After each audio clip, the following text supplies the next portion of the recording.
அனைவருக்கும் சுமதி ஸ்ரீயின் அன்பு வணக்கம். நான் உங்களுக்கு நிறைய பூஜை முறைகள் பற்றி சொல்லிட்டு இருக்கேன் இல்லையா? என்கிட்ட ஜாதகம் பார்க்க வரும்போது நிறைய பேர், அம்மா கடன் பிரச்சனை இருக்குது, இந்த கடன் பிரச்சனை எப்போ தீரும்னே தெரியல, சம்பாதிக்கிற பணம் கையில் தங்கவே மாட்டேங்குது, நல்ல வருமானம் இருக்குது ஆனால் அதுக்கு ஏற்ற மாதிரி செலவும் இருக்குது, எங்களுக்கு எப்போ தான் சொத்து சேரும், எப்போ தான் பணம் சேரும், இந்த மாதிரி கேட்பாங்க. நம்ம எல்லாருமே பணத்துக்காக தான் கஷ்டப்படுறோம் இல்லையா? இப்படி கடன் தீர்வதற்கும் செல்வம் சேருவதற்கும் குறிப்பிட்ட வழிபாடுகளை குறிப்பிட்ட நாள்களில் செய்வது சிறப்பு. அதை தான் ஆள் செய்யாததை நாள் செய்யும் அப்படின்னு சொன்னாங்க. அந்த நாட்களில் நாம் அந்த வழிபாட்டை செய்கிற போது அதற்கு நிச்சயமாக ஒரு பலன் உண்டு. அதே போல தான் வருகிற நவம்பர் 21 குரு புஷ்ய யோக நாள் வருகிறது. அப்படின்னா என்னன்றதை உங்களுக்கு சொல்கிறேன். பொதுவாகவே செல்வம் சேரணும், கடன் தீரணும்னா குபேரனை வழிபாடு செய்ய வேண்டும். அந்த குபேரனை வழிபாடு செய்கிற போது பூச நட்சத்திரமும் வியாழக்கிழமையும் சேர்ந்து வந்தால் அதற்கு குரு புஷ்ய யோக நாள் என்று பெயர். அந்த நாளில் குபேர வழிபாடு செய்கிற போது நிச்சயமாக கடன் பிரச்சனை தீரும், செல்வம் கையில் தங்கும், நிறைய செல்வம் சேரும் என்பது நம்பிக்கை.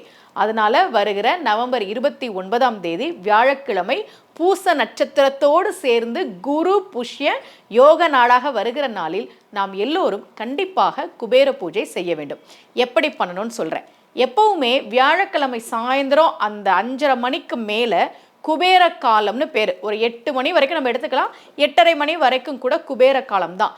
வியாழக்கிழமை மாலை 5:30 மணிக்கு இந்த பூஜையை நீங்கள் பண்ண ஆரம்பிங்க.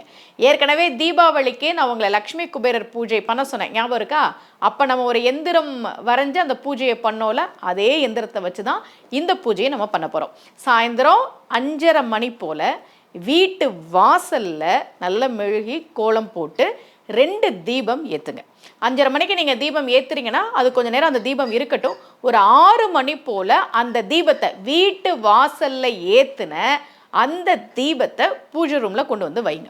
பூஜை ரூமில் லக்ஷ்மி குபேரர் படத்தை வடக்கு நோக்கி வைக்கணும். ஏன்னா வடக்கு தான் குபேரனுக்கு உரிய திசை இல்லையா? வடக்கு நோக்கி லக்ஷ்மி குபேரர் படத்தை வைங்க. அந்த எந்திரத்தையும் அதுக்கு முன்னாடி வச்சிருங்க. இந்த பூஜை பண்ணுறதுக்கு 5 ரூபாய் நாணயங்கள், ஒரு 108 நாணயங்கள் வேணும்.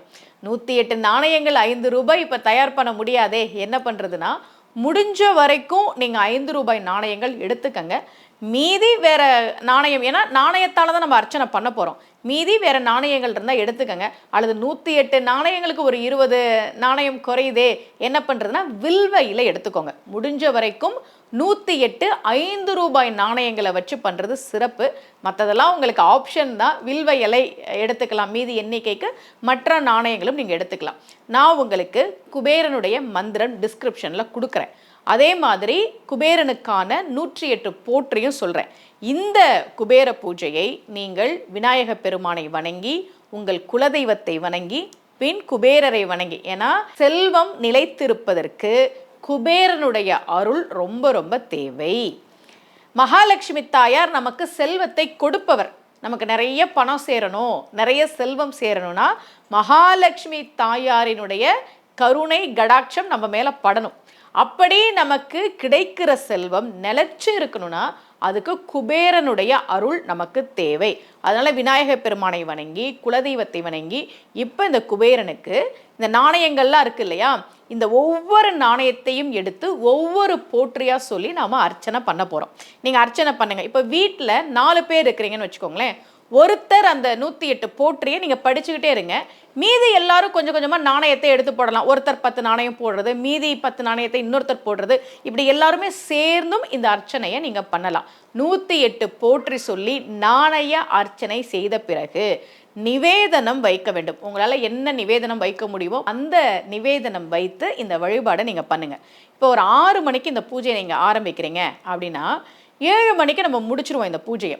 முக்கியமாக அந்த 8 மணிலேருந்து 8:30 மணி வரைக்கும் உங்களுக்கு தெரிஞ்ச அந்த குபேரனுடைய துதிகளை, குபேரனுடைய மந்திரங்களை நீங்கள் சொல்லிக்கிட்டே இருங்க.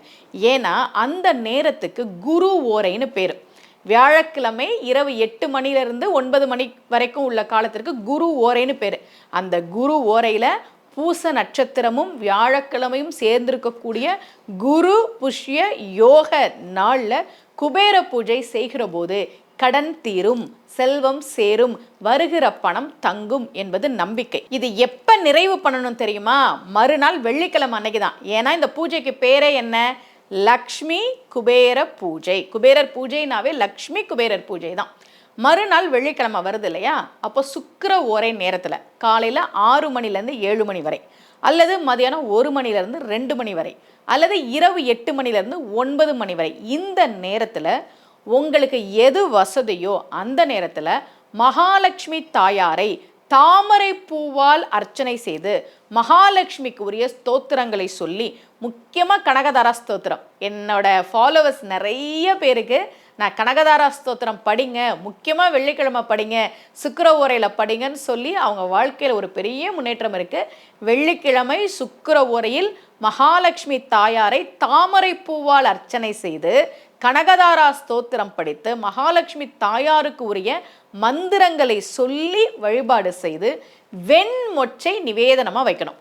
அப்படி நிவேதனம் வைத்து தீப தூபம் காட்டி தான் இந்த பூஜையை நாம் நிறைவு பண்ணணும். லக்ஷ்மி குபேரர் பூஜை என்பது நமக்கு நிறைய செல்வம் சேர்வதற்கும் அந்த செல்வம் நிலையாக நிலைத்திருப்பதற்கும் உதவுகிற பூஜை. வியாழக்கிழமை குபேரனை வழிபாடு பண்ணணும், வெள்ளிக்கிழமை மகாலட்சுமி தாயாரை வழிபாடு செய்து இந்த பூஜையை நிறைவு செய்யணும். அதுவும் வரக்கூடிய நவம்பர் 21ஆம் தேதி பூசம் நட்சத்திரமும் வியாழக்கிழமையும் சேர்ந்து குரு புஷ்ய யோக நாள் வருவதால் அந்த நாளில் நான் சொன்ன முறைப்படி குபேர வழிபாடு செய்து பயன்பெறுங்கள்.